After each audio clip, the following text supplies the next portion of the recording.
Alluri Sitaramaraju super star Krishna కెరియర్లో ఓ మైలురాయి లాంటి సినిమా.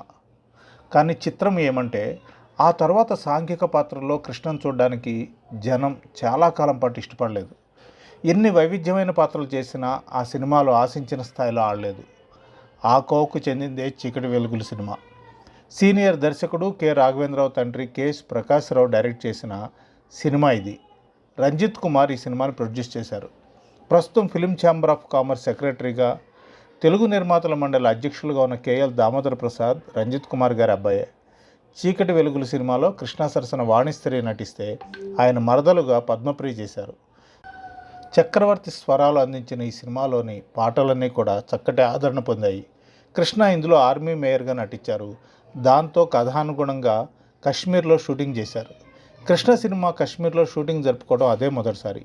భారీ వ్యయంతో తెరకెక్కిన ఈ సినిమా మ్యూజికల్ హిట్ అయినా కమర్షియల్గా మాత్రం ఆశించిన స్థాయిలో ఆడలేదు.